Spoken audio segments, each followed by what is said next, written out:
The faint scent of cedar lingered in the air, a quiet reminder of the closet where my suits had hung for decades. As I tightened the Windsor knot of my tie, my hands moved with the kind of practiced precision that only years of repetition can teach. Dressing for a Friday dinner had become a small ritual, one of the few constants in my 68 years. The tie, deep navy with subtle silver threads, had been a gift from my wife, Margaret. I could still picture her that day, smiling softly, the corners of her eyes crinkling as she said it matched the silver strands in my hair. 2 years had passed since she was gone, leaving me alone in a house that felt far too big for one person. My footsteps echoed down the hall, each soft tap of my shoes brushing against the oak floors we had once chosen together. On the entryway table, her photo sat beside a small bowl of keys, a ritual stop before leaving. I straightened the silver frame, the gesture as instinctive as breathing. "I'm off to see Caroline," I murmured to her smiling face. "I'll tell you how Noah did in his soccer game when I get back." It was silly, perhaps, talking to a photograph, but silence never judged. Those Friday dinners were my final promise to the life we'd built, the thread that kept me tethered to something still warm in a world that had gone cold. I reached for my charcoal gray jacket, the one reserved for these evenings, because it mattered to look like a man who still belonged. A father worth being proud of, a grandfather who showed up looking presentable. Just as I slipped my arm into the sleeve, my phone buzzed sharply against the table. Expecting a text from Caroline about dessert, I glanced down, but the name on the screen froze me. Robert Lynn, my lawyer, my friend of 30 years. His message was short, but it landed with the force of an earthquake. "Henry, don't go anywhere. Call me immediately. Urgent." A chill crept through my chest. Urgent wasn't a word Robert threw around. My first thought wasn't about money, it was about him. Had he suffered a heart attack? Was something wrong with his wife, Claire? My fingers felt unsteady as I tapped his name and lifted the phone to my ear. It rang twice before he answered. His voice wasn't panicked, it was worse. It was controlled, stripped of emotion. "Henry, are you alone?" "Yes," I said slowly. "I was just heading to Caroline's." "What's happened? Are you all right?" "I'm fine," he replied, though his tone carried no comfort. "But you need to listen carefully. Sit down." I sank onto the bench by the door, the jacket still hanging limply in my hand. "Robert, you're scaring me." He exhaled audibly, a weary sound crackling over the line. "I should have called sooner. I've been reviewing your estate documents, the updates we made 6 months ago. As part of that process, I requested comprehensive statements from your retirement funds, your investment accounts, and your main portfolio." He paused. "Henry, there's a serious issue." I frowned. "The reports I've seen look fine. Caroline sends them every quarter. The numbers are consistent." "Henry," Robert said softly, his voice burdened with something far heavier than legal concern. "The reports Caroline has been giving you, they're forged, altered PDFs. The real statements from the banks tell a different story." The room began to tilt around me.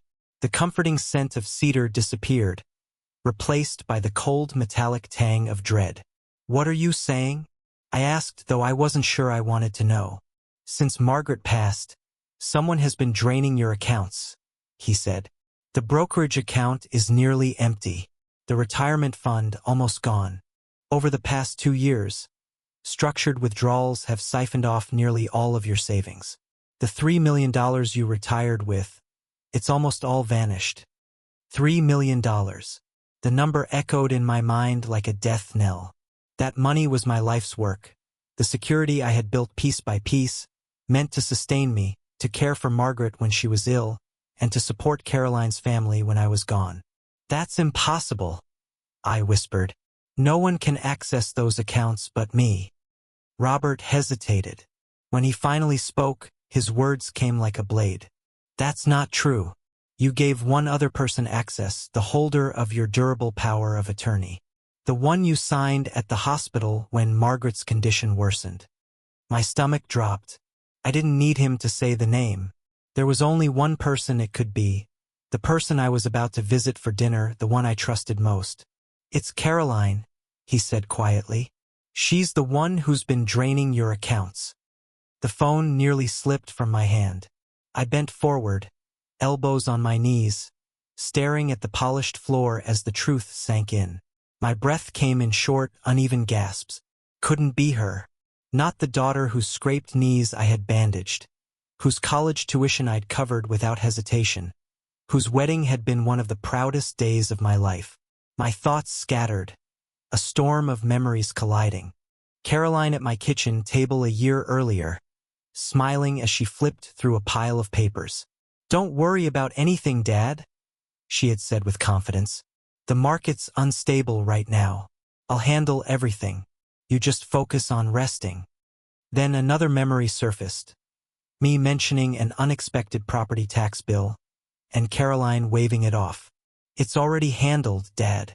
I moved some funds from the growth portfolio. It's all part of the plan." Those words had once soothed me. Now they sliced deep. The quarterly reports she'd emailed, cheerful, convincing, detailed. The way she'd urged me not to bother visiting the bank, saying the new staff made everything confusing for someone my age. Each recollection twisted the knife further, exposing the betrayal beneath her calm reassurances. She had been protecting something all along. Not my finances, but her secret. She wasn't protecting me. She was cutting me off from the world, one soft gesture at a time. She had built a cage of kindness around me, all while quietly dismantling the foundations of my life. Robert's voice broke through my thoughts, pulling me back from the edge. "Henry, are you still there? Listen to me carefully. This part matters more than anything else." I forced a sound from my throat. "Yes, I'm here. You cannot let her know that you've discovered the truth. Do you understand? You must go to that dinner as planned. You have to act as if nothing is wrong. Smile. Ask about Noah. Let her think she's still in complete control. If she suspects even for a second that you know, she could move the remaining funds or destroy every trace of what she's done. I need time to follow the trail. From this moment, you're not just my friend. You're my client. And whether you like it or not, we're at war. A war she doesn't yet know has begun." The word war echoed in the hollow of my chest. I was a retired engineer, a man who built bridges, not battle plans. But beneath the pain, something colder began to settle. A quiet clarity, precise and analytical. The engineer in me stirred. The problem had been identified, the structure was compromised, and it was time to assess the damage. I pushed myself upright. My legs felt shaky, like pillars with their supports knocked away. In the hallway mirror, a stranger stared back. Eyes widened with disbelief, hand trembling around the phone, face etched with the exhaustion of 10 years gained in 10 minutes. I took a long, shuddering breath. That man, the trusting father, the one who believed loyalty was enough, had to disappear. I needed to become someone else. Someone who could walk into his daughter's house, kiss his grandson's forehead, sit at a table filled with food bought with his stolen money, and still smile as if he hadn't a care in the world. "I understand," I said finally, my voice rough and unsteady. "The performance starts now." I ended the call and stood motionless, the silence of the house pressing against me. Then I reached for my gray jacket, slid it on, straightened the collar, smoothed the lapels, and walked out into the cool night air, leaving the man I used to be behind in the empty house. The drive to Caroline's neighborhood felt like crossing a border into a world that no longer belonged to me. The houses along the road weren't simply homes. They were declarations, perfect lawns, tall oak trees, facades designed to be admired. My daughter lived in the grandest one of all. A vast modern mansion of glass and white stone, glowing softly as I turned into the circular driveway. The gates opened in silence, a wordless welcome into the heart of the lie.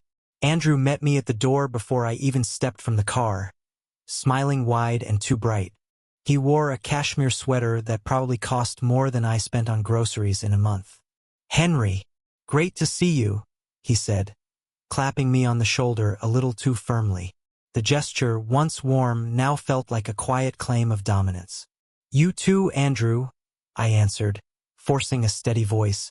My smile felt fragile, as if it might crack with one wrong move. When I stepped inside, the sheer scale of their deceit hit me like a physical blow. The two-story atrium shone with Italian marble and a chandelier that looked like a burst of stars. The air smelled faintly of lilies and cedarwood, curated luxury. Every surface gleamed. Every detail screamed precision. It was a masterpiece built on the ruins of my life. Caroline appeared from the living room, graceful in a cream-colored silk dress. "Dad," she said softly, her tone smooth as glass. "You made it." She hugged me. Quick, cool, practiced, and I felt the sharp press of a diamond bracelet against my back. A bracelet I now realized I had unknowingly paid for. "You look tired," she observed, stepping back to study my face, her expression a polished mask of concern. "Are you feeling all right?" "Just a long week, sweetheart," I said quietly, the word sweetheart turning bitter in my mouth. She led me into a vast living room with walls of glass that opened onto an infinity pool overlooking the glittering Denver skyline. On the far wall hung a massive abstract painting, one she'd once shown me at a gallery, boasting about its astronomical price. A sapphire ring sparkled on her finger, one I'd never seen before. Every detail felt like a blade. Andrew handed me a glass of sparkling water while Caroline settled elegantly on a white leather sofa. She told me Noah was at a sleepover. A pang of disappointment followed by relief. I wasn't sure I could meet his eyes tonight. "We have some exciting news," Andrew said proudly, nodding toward the driveway. "I finally traded in the old sedan. Got myself a new Porsche. Drives like a dream." "That's wonderful," I replied, the words hollow. I remembered that so-called old sedan, a Lexus I had helped him buy just 3 years earlier. Caroline smiled, her tone bright. "And my firm just signed the Fairmont Hotel project downtown. It's huge, Dad. We're celebrating tonight." She raised her wine glass in a mock toast to her success, paid for by my loss. I gripped my own glass tighter to hide the tremor in my hand. Dinner was a performance. Smooth, rehearsed, perfect. They asked about my week, but their attention faded halfway through. Every topic returned to them, their ambitions, their milestones, their triumphs. Midway through the meal, Caroline adopted her soft, professional tone, the one she used when she wanted to sound protective. "Dad," she began, her voice even and composed, "I've been reviewing your quarterly reports." A cold shiver ran through me despite the warmth of the room. "The market's been a little unstable lately," she continued. "I think we should shift some of your funds, maybe move the aggressive investments into safer, long-term bonds, just until things calm down." Her words slid across the table, smooth as silk, and for the first time I understood exactly what they meant. "I just worry about you, and I want to make sure you're protected for the long haul." It was a brilliant move, a preemptive strike disguised as concern. She was offering to protect me from the very instability she herself had caused by draining my accounts. She was trying to consolidate her power, to secure whatever little remained. The audacity of it almost made me gasp. Robert's warning echoed in my mind. Act normal. Don't let her suspect anything. I took a slow sip of water, using those few seconds to compose myself. When I looked back at her, my daughter's face was a flawless mask of devotion. "That's very thoughtful of you, honey," I said, keeping my voice calm and even. "But there's no need. I have complete faith in how you're managing things. You've taken such a weight off my shoulders. I honestly don't know what I'd do without you." The change in her expression was almost invisible, but I caught it, the faint release of tension in her shoulders, the subtle warmth returning to her eyes. She had heard exactly what she needed. In her mind, my trust remained intact. Her perfect crime was still perfect. The rest of dinner passed in a blur. They spoke about a summer trip to the Amalfi Coast, about remodeling the kitchen, about the private school Noah would attend next year. Every word felt like another shovelful of dirt over the grave of my future. And I sat there, smiling and nodding, playing the part of the proud, aging father, the man so grateful just to be included. It was, without question, the hardest performance of my life. The next morning, sunlight spilled over a city that no longer felt like mine. The familiar safety of my home had been replaced by the sharp realization that I was living on a stage, and every word, every gesture had to be measured. The pain from the night before hadn't faded. It had simply hardened, cooling from an open wound into something dense and immovable inside my chest. The weight of resolve. Robert Lynn's office was a fortress of logic and order, a sharp contrast to the chaos inside me. Shelves lined with leather-bound law books rose from floor to ceiling like silent guards. The air smelled of old paper, polished wood, and his ever-present black coffee. It was a space where emotions had no power, only structure and reason. Robert sat behind his mahogany desk, his expression grim and focused, like a commander preparing for a long campaign. But he wasn't alone. In the chair beside me sat a woman no older than 30, with short dark hair and watchful eyes that missed nothing. Her name was Emily. She didn't offer comfort or sympathy. She simply nodded when Robert introduced her as the best forensic accountant he knew. Her stillness carried a quiet authority, and her gaze held the sharp precision of someone used to examining wreckage. And that wreckage today was my life. "Henry," Robert began, his tone firm, leaving no space for small talk. "After you left last night, Emily and I reviewed the preliminary data. What Caroline is doing isn't impulsive. It's systematic. A deliberate campaign." He slid a chart across the desk. It was covered in intersecting lines and arrows, a web of accounts, shell companies, and high-risk ventures. My life's work reduced to a map of theft. "I saw it last night," I said quietly. "The house, the car, the jewelry, all of it, my money." "It's worse than that," Emily said, speaking for the first time. Her voice was calm, stripped of any softness. "She's not just spending your money.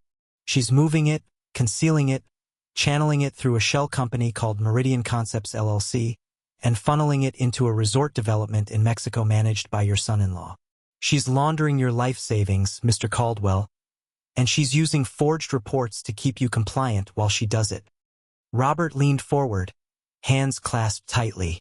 "This isn't a family matter anymore, Henry. It's a criminal operation, and we'll treat it that way.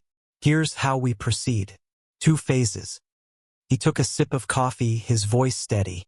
"Phase 1 is information warfare. Emily will follow the money, every transfer, every trace. She'll uncover the entire network. Meanwhile, I'll file subpoenas to collect all original, unaltered statements from the banks and investment firms. We'll build irrefutable proof." He looked straight at me. "Your part will be the hardest. You must keep up the act. You're the grieving widower, the aging father. A little confused, overwhelmed by the modern world. You'll call her, ask for help with small things. Let her believe her control is absolute. We need her comfortable. We need her confident. Confidence breeds mistakes." I nodded, the rational side of me recognizing the efficiency of the plan, even as the father inside recoiled from the lie it required. "That brings us to phase 2, Robert continued. "The trap." He turned to Emily, who picked up the explanation without missing a beat. "Your daughter is accustomed to a constant flow of liquid assets," she said. "She believes the house is her ultimate prize, the one large asset she'll inherit after your passing. She doesn't expect it ever to be at risk. That's the weakness we'll exploit." The plan was simple and merciless. I was to leak a piece of information, something subtle but believable. I would confide in a mutual acquaintance, someone known for gossip, that I was feeling lonely and overwhelmed, and that I was thinking about selling the house and its contents to move into a luxury retirement community in Scottsdale, Arizona. "The moment she hears it, she'll panic," Emily said flatly. "It threatens her inheritance and her ability to hide what she's done.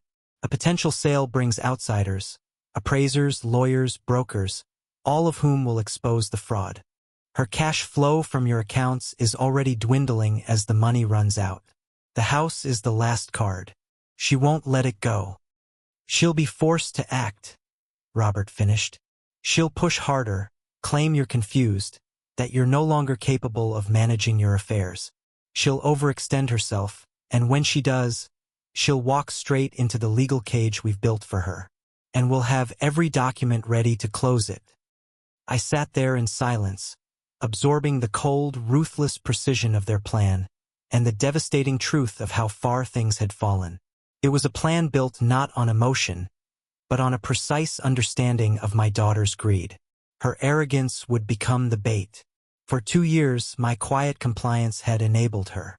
Now, a different kind of stillness, one of calculated confusion, would serve as the tool for her downfall.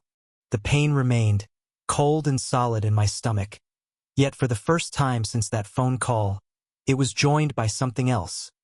The quiet, satisfying click of a well-designed mechanism coming to life. The days that followed became a tense performance. I was an actor in the theater of my own life, and every gesture, every word, was part of a script written in the precise language of my lawyer's office. The first move was deceptively simple. On Tuesday morning, I called Caroline. I chose 10 o'clock deliberately, a time I knew she would be mid-meeting, when my call would interrupt her. "Dad?" she answered, her tone edged with impatience. "Is everything all right?" I released a weary sigh, one I had practiced in front of the mirror. "Oh, honey, I'm sorry to bother you. It's just these papers from the insurance company. They're talking about beneficiaries and probate, and all the words are blurring together. Your mother used to handle this sort of thing." I let my voice trail off, planting the seed of helplessness. Her irritation softened immediately, replaced by that patronizing warmth she mistook for kindness. "Of course, Dad. Don't worry. Leave them on the kitchen table. I'll come by this afternoon and take care of them." "You're a lifesaver, sweetheart," I said. My head's just not what it used to be. The lie burned on my tongue, but I knew it was necessary. When she arrived later that day, I had a cup of her favorite tea waiting. We sat at the kitchen table while she sorted the papers, explaining every line as though I were a child. When she rose to leave, I made my second move. "Oh, shoot," I said, patting my pockets with a show of confusion. "I must have left my wallet in your car the other night. How silly of me." "It's fine, Dad," she said, already halfway out the door. "I'll check for it. Just try to keep track of it next time." The door clicked shut. I stood there in the silence, my real wallet heavy in my back pocket. The excuse to appear at her house unannounced was now perfectly in place. The main gambit was set for Thursday. I had arranged lunch with Leonard Price, a friend of 40 years, a good man but also the most efficient gossip I knew.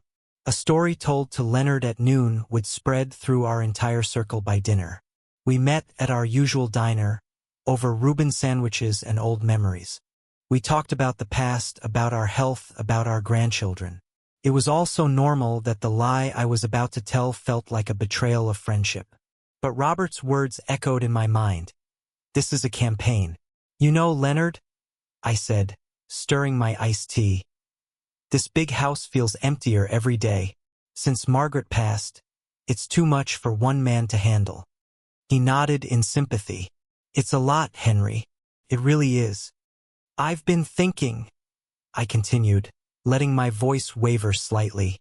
"A friend of mine moved into a place down in Scottsdale, Arizona. One of those luxury retirement communities, golf courses, swimming pools, catered meals. No roofs to fix, no lawns to mow." I gave a small, self-deprecating laugh. "He says the hardest choice he makes all day is what to have for dinner. Sounds like a dream, doesn't it?" Then, softly, I added the final line. "I'd have to sell the house, of course. Liquidate everything. But what's the point of rattling around in a mausoleum?" Leonard's eyes widened just a little. I could almost see the gears turning. He promised to keep it between us, a promise I knew he was incapable of keeping. When I left the diner, I felt both guilt and grim satisfaction. I had done what was necessary. While I played the part of a weary old man, Emily was fighting in the digital shadows. That afternoon, she sent an encrypted report to Robert, who forwarded it to me. The contents were devastating.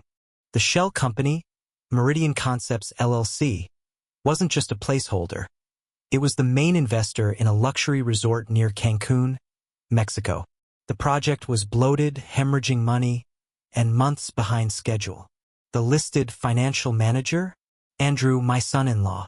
They weren't just spending my money on cars and jewelry. They were gambling with it, trying desperately to keep a sinking venture afloat with what remained of my life savings. The house wasn't about inheritance anymore. It was their last chance to survive. At 6:15 that evening, the phone rang. I had just sat down with a bowl of soup. The caller ID flashed Caroline's name. I let it ring 3 times before answering. My heart thudded like a drum. Dad! Her voice was tight, trembling with false concern. Leonard Price called me. He said you're thinking of selling the house? Moving to Arizona? I drew in a slow breath and replied with practiced confusion. Oh, was I not supposed to mention that? Leonard and I were just chatting. It's only an idea, sweetheart. This place is such hard work. Sell the house? She repeated, her tone breaking. Dad, you can't. You just can't. That's our family home. It's where Mom's memories live. Every room, every corner. How could you even think of letting it go? The performance was flawless. Grief, nostalgia, outrage, all perfectly measured. But beneath it, I could hear it. Panic.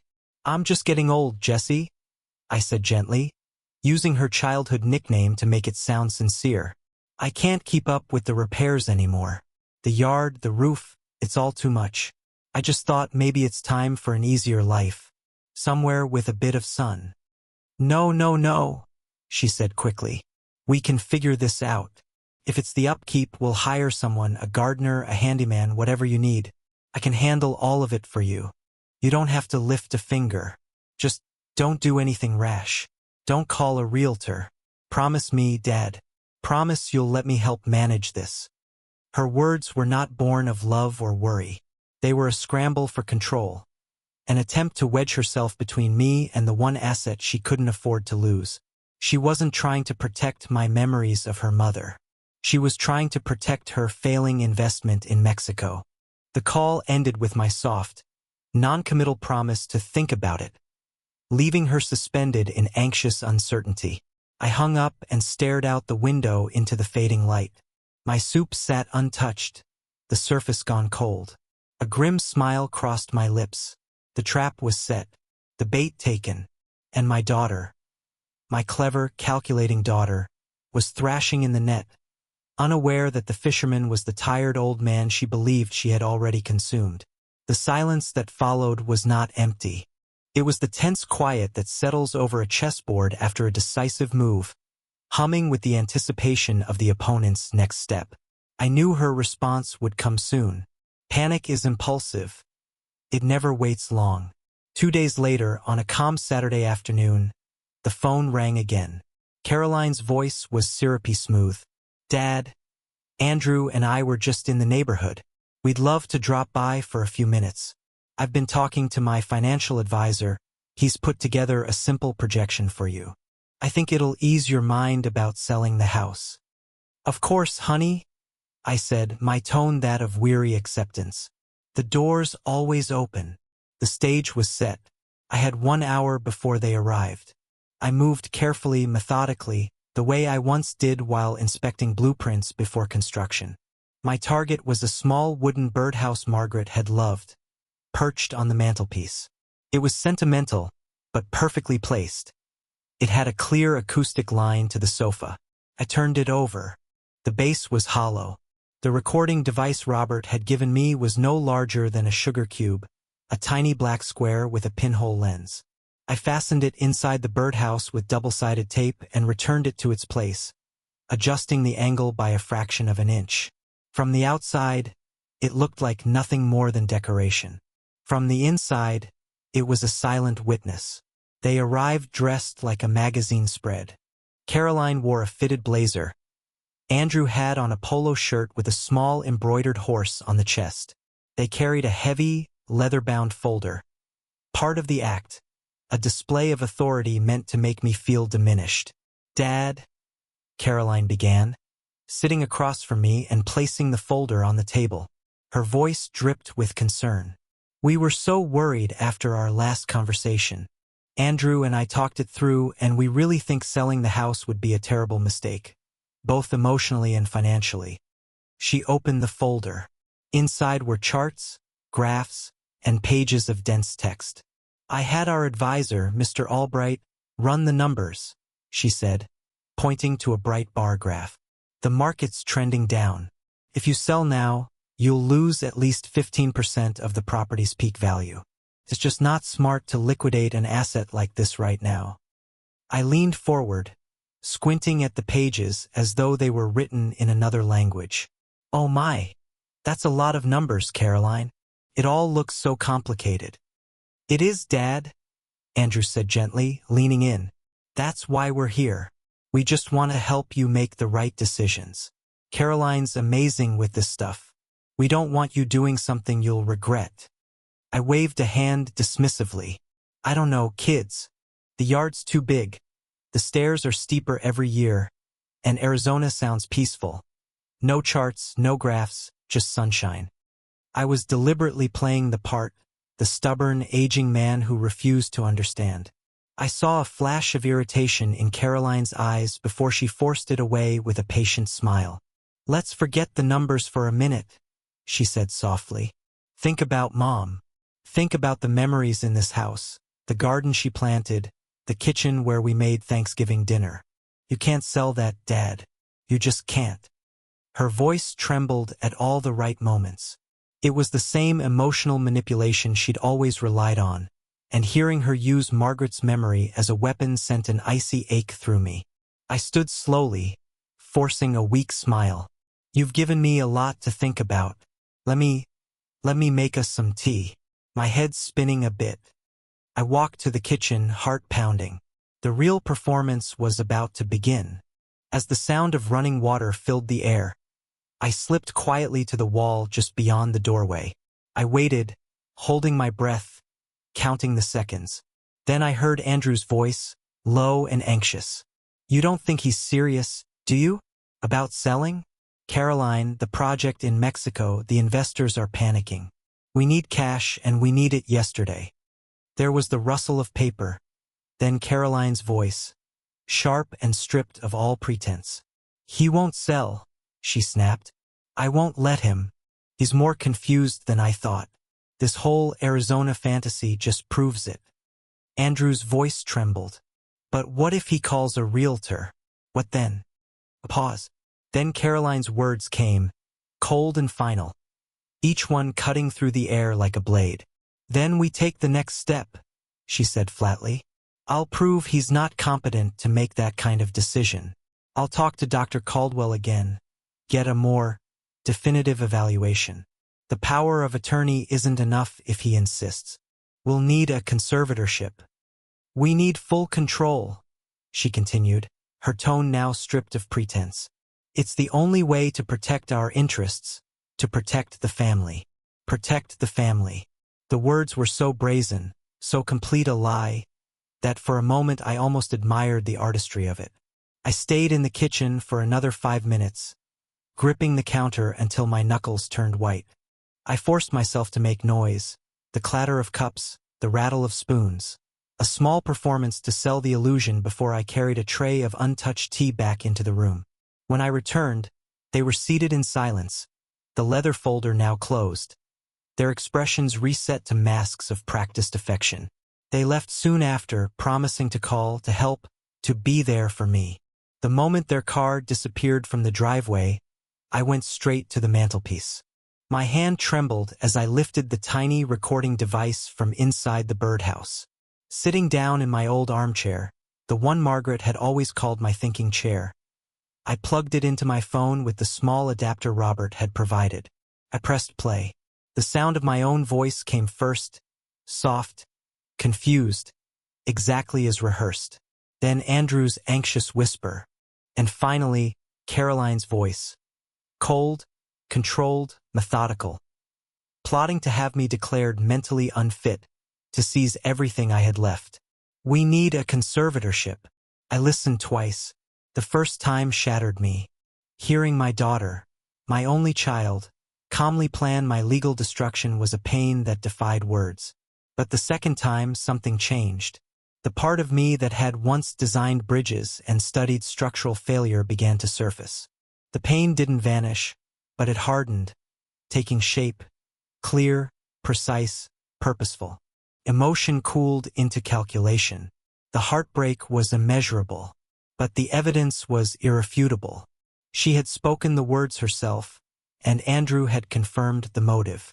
Their masks had slipped. Their true faces now existed inside a digital file, and that file had become the weapon I would use to dismantle their world. The days that followed were strange. A suspended, waiting quiet. I moved through my routines, pruning roses, reading the paper, pretending to be Henry Caldwell, retired engineer. But under that facade, a war was being plotted, one in my mind, and one in the encrypted systems of Emily's office. Every phone ring made my pulse jump. I knew the counterattack was coming, and when it came, it wouldn't be gentle. It arrived on a Wednesday morning under a dull, gray sky. Robert's voice, calm but stripped of small talk, came through the line. "Henry," he said, "it's here. They filed it this morning." I didn't need clarification. "Tell me," I said, sinking into the thinking chair. "A petition for conservatorship," Robert read, his tone even clinical. "Filed by Caroline Caldwell, petitioner, against Henry Caldwell, respondent. It alleges recent cognitive decline, erratic behavior, memory loss, and poor financial judgment." My grip on the armrest tightened. "Poor financial judgment?" "Yes," he replied evenly. "Their primary evidence is your so-called sudden and irrational decision to sell your primary residence, claiming it puts you at risk of financial destitution. They're using your own idea, the one you leaked, as proof of incompetence." I closed my eyes. They were twisting my own trap against me. The humiliation burned through me like fire. My daughter had gone before a court and declared me insane. "It gets worse," Robert went on, his voice now edged with steel. "There are sworn statements from two of her friends. I've already checked. Both are investors in Andrew's Mexico project. They claim you appeared confused, volatile, and disoriented in recent social settings." "I've never even met them," I whispered. "I know," Robert said quietly. "And finally, a psychological evaluation. Signed by a Dr. Victor Caldwell. No relation. Based on a brief, informal conversation your daughter arranged, he claims to have serious concerns about your mental competence. It's a paid opinion, nothing more than performance dressed as medicine." I felt the air drain from my lungs. It was a complete character assassination. A legal document engineered to strip me of my autonomy, my dignity, my very identity. They wanted to turn me into a dependent, a ward of the court, so they could take full control of everything I had left. The house, the car, the account passwords, even my thoughts, all of it would become theirs. It was the final, cruelest betrayal. For a moment, the rational engineer inside me vanished, and what remained was only a father, broken, stunned, betrayed beyond measure. "They're going to win," I murmured. "Robert, how do we fight this? They have a doctor, witnesses." Then I heard something unexpected. A low, humorless chuckle. It was the sound of a predator sensing victory. "Fight it?" Robert said, his voice suddenly sharp with energy. "Henry, we're not going to fight it. We're going to welcome it. This isn't a setback, this is the endgame. This is exactly what we've been waiting for." I sat there, silent, trying to understand. "Don't you see?" he continued, his tone alive with ruthless precision. "She has taken her private, hidden fraud and dragged it into a public courtroom. She has willingly placed her actions, her motives, and her credibility before a judge. All based on a lie we fed her. She thinks she's putting your mind on trial. What she's actually done is put her entire criminal enterprise on the witness stand.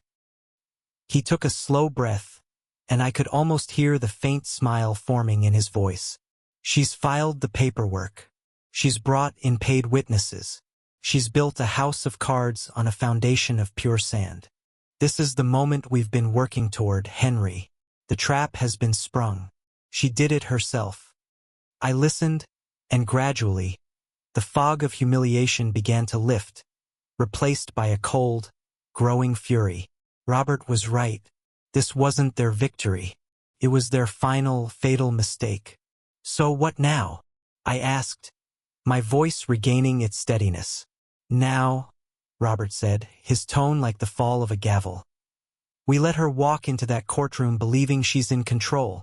We will let her present her case, and then we will dismantle it piece by piece with bank records, with audio recordings, and with Emily's complete financial map of her fraud. We will show the court who has truly been making the irrational financial decisions. He paused for a moment, letting the weight of his final words settle. She's petitioned the court to determine if you're competent. Fine. Then we'll show them who the truly incompetent one is. The weeks leading up to the conservatorship hearing were a blur of relentless, methodical preparation. The shock had subsided, replaced by a cold and focused determination.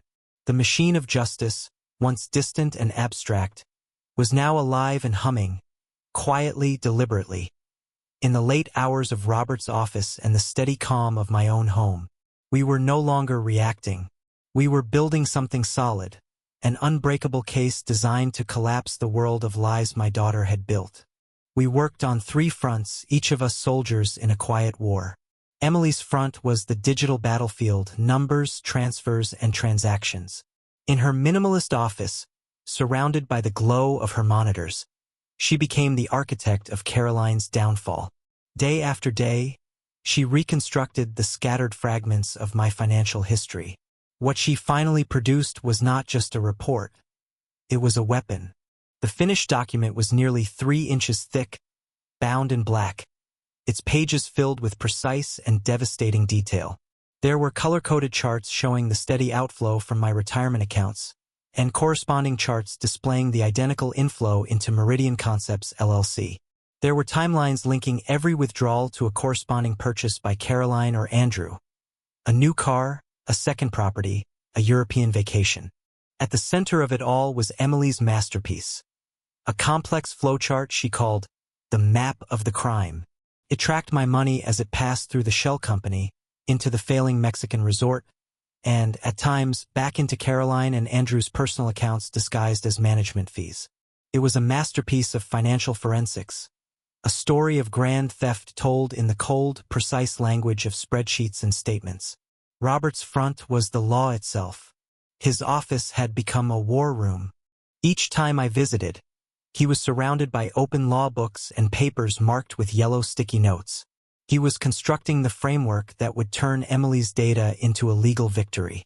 He printed out the sections of Colorado law defining elder financial abuse, not just as theft, but as a betrayal of fiduciary duty, a direct violation of trust. He drafted cross-examination questions designed to expose Caroline's witnesses, to reveal their ties to Andrew and their financial interests in the Mexican project. He filed motions to subpoena, to compel, to ensure that no corner of her deception remained hidden. He was building our shield and sharpening our sword. My front was the quietest, but the most personal. It was the fight for my own mind. The court had appointed an independent psychiatrist, Dr. Laura Bennett, to evaluate my competence. I met her in a calm, sunlit office that smelled faintly of tea and old paper. Caroline had painted a portrait of me as a confused, irrational old man. I knew that the best way to refute it was not by argument, but by simply being who I was.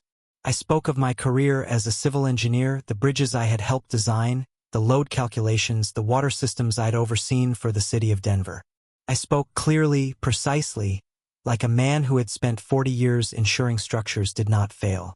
I described my daily routines, my careful budgeting, my record-keeping. Dr. Bennett listened attentively, occasionally asking pointed questions.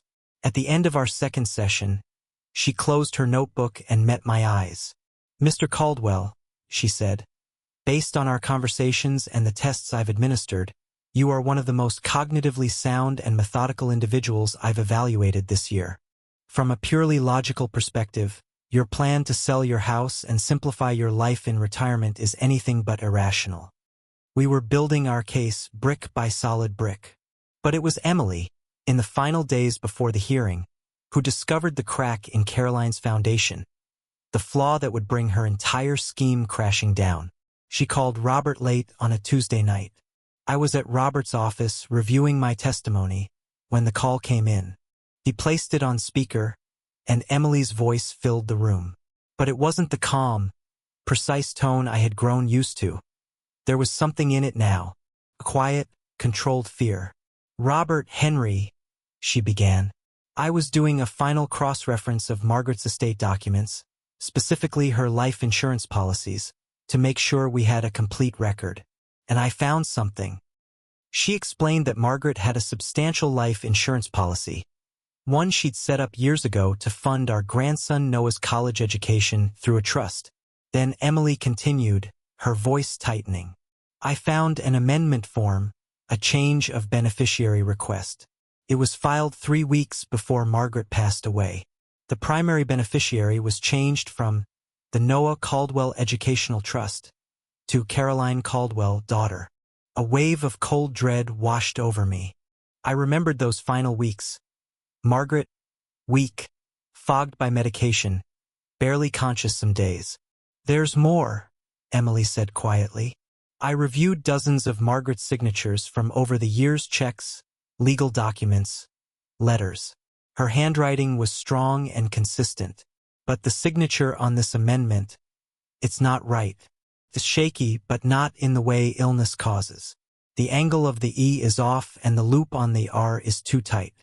It looks less like a sick woman's signature and more like someone trying to copy it. The room fell silent. The implication was staggering. This wasn't just theft from a living father, this was theft from a dying mother. Caroline hadn't only stolen my savings. She had taken Margaret's final gift to her grandson. Robert stood and walked to the window. For several seconds, he said nothing. When he turned back, his expression was carved in fury. He picked up the phone. Emily, he said, his voice low and controlled. Send me a high-resolution scan of that signature immediately. He paused, then dialed another number. Yes, this is Robert Lynn. I need to speak with Benjamin Arata. Tell him it's urgent. I need an expert opinion on a potential forgery, and I need it yesterday. When he hung up, his eyes met mine. The truth just became much darker, Henry. But so did our case. We now have something they can't explain away. The courtroom was a world of polished wood and controlled silence. A place where lives were dissected under the solemn gaze of the state seal. The air felt heavy, as though the room itself was holding its breath. I sat beside Robert, my hands on my knees, my spine straight. I wasn't a criminal defendant, but I might as well have been. Across the aisle sat Caroline and Andrew, my daughter and son-in-law, looking every inch the picture of noble concern.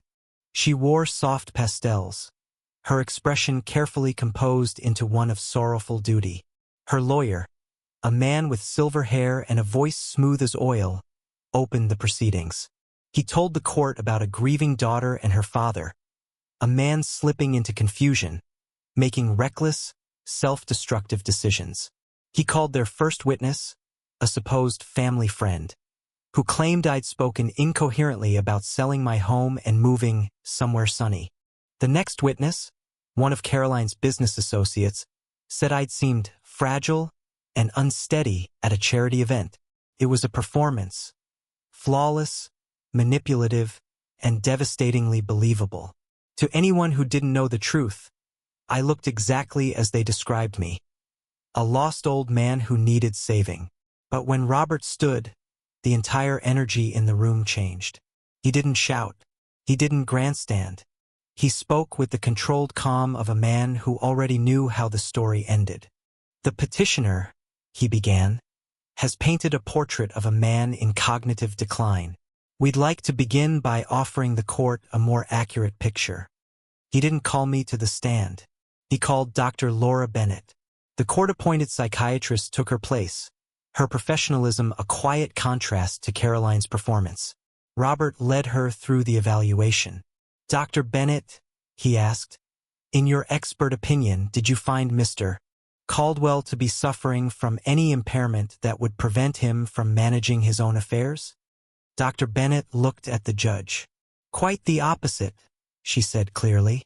"Mr. Caldwell demonstrates exceptional cognitive function.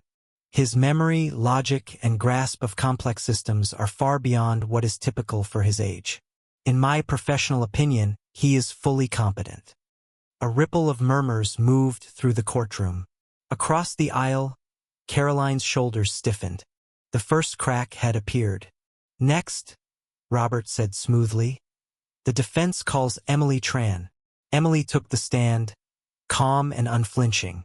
Behind her, a large screen came to life. "Ms. Tran," Robert said, "you're a forensic accountant. Can you explain to the court what this chart shows?"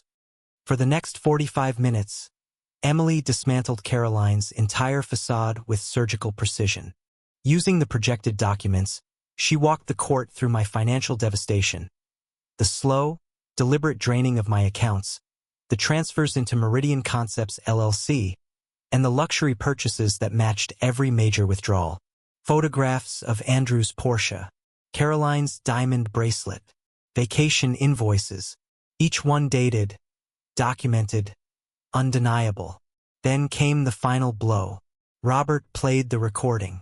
My voice, soft, weary, deliberate.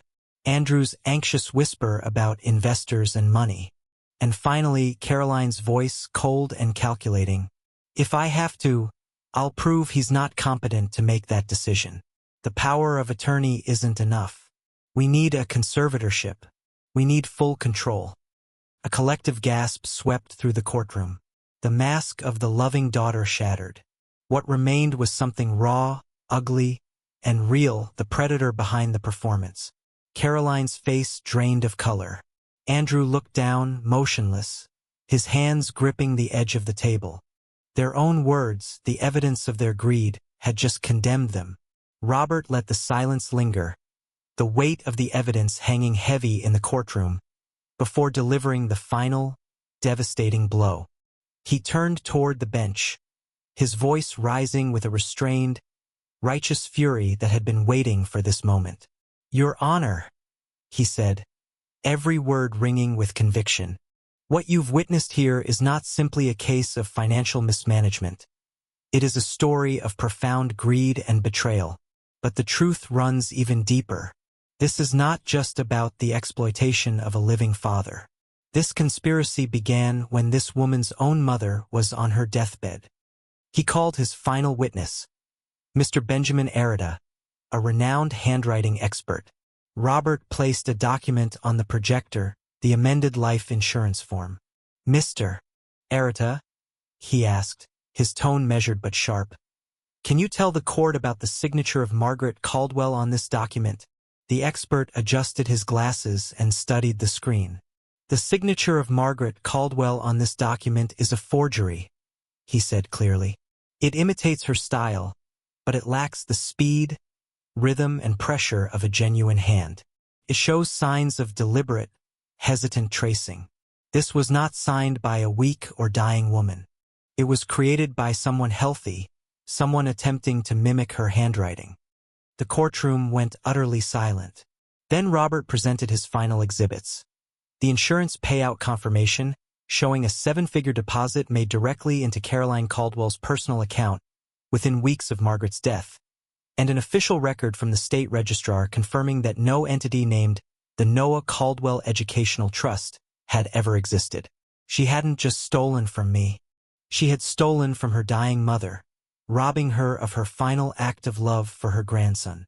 That was the breaking point. Andrew, pale and motionless until then, slowly turned toward Caroline. His expression wasn't angry, it was horrified. He had been complicit in theft, but he hadn't realized he was married to something far worse. He was seeing his wife's true face for the first time, and the sight hollowed him. But Caroline was the one who truly collapsed. Her elaborate web of deception, the facade of competence, the years of manipulation, all of it disintegrated in seconds. A strangled, broken sob escaped her throat. Her polished mask fell away completely as she buried her face in her hands, her body shaking with uncontrollable tears. The courtroom watched in stunned silence as the image of the loving daughter was replaced by the raw, unfiltered truth. A thief, a liar, a forger. And in that moment judgment came, not from the judge, but from the weight of the undeniable evidence itself. The only sound that remained was Caroline's sobbing as the judge, a woman who had seen more than her share of human darkness, delivered her ruling. Her voice was cold, composed, and final. "The petition for conservatorship is denied," she declared, her gaze fixed firmly on Caroline. "What has been presented here is not the concern of a loving daughter. It is a calculated, predatory abuse of this court and of her own father," she continued, her tone like steel striking stone. "Effective immediately, this court orders a temporary freeze on all known assets belonging to Caroline and Andrew Caldwell. Furthermore, this entire case file, including the evidence of financial misconduct and forgery, is being referred to the district attorney's office for immediate criminal investigation." The gavel fell. The war was over. Months later, the warmth of late spring sunlight touched my shoulders as I knelt in the garden, the familiar scent of fresh soil filling the air. The chaos had passed. The storm had left scars, but the air was finally clear. Caroline and Andrew now faced the consequences of their choices, a future that no longer intersected with mine. I heard the back door slide open and looked up to see my grandson, Noah, walking toward me. At 16, he carried his mother's sharp intelligence in his eyes, but his grandmother's gentleness in his smile. He sat down beside me on the grass. I wiped my hands on my trousers, reached for a manila envelope on the bench, and handed it to him. "There's something I want you to have," I said. Noah opened it and unfolded the document inside. His eyes scanned the first lines, "The Noah Caldwell Educational Trust." "Your grandmother," I said, my voice thick with emotion, "wanted to make sure you had the best possible start in life. She set this up for you years ago. Things got complicated for a while, but Robert and I fixed it. This is hers, Noah, and now it's yours." He looked up, eyes glistening, and without a word, wrapped his arms tightly around me. I held him close, looking past the blooming roses, past the tall oak tree, to the endless, cloudless sky. Peace settled over me, a deep, still peace that only truth can bring. I had lost a daughter to greed and darkness I could never have foreseen. But in the fight to reclaim what was right, I had saved my grandson's future, honored my wife's memory, and rebuilt my own strength. The battle was finished. The silence within me was no longer grief. It was resolution, hard-won and pure. This story stands as a reminder: true strength is often quiet. It shows how easily love and trust can be twisted by greed, turning blood into adversaries. But it also proves that dignity, once taken, can be reclaimed, not through vengeance, but through patience, truth, and evidence. Justice does not shout. It endures. And when it speaks with the steady, unshakable weight of fact. Don't forget to share this story with someone who needs to hear it, and click on the next video on your screen to continue the journey.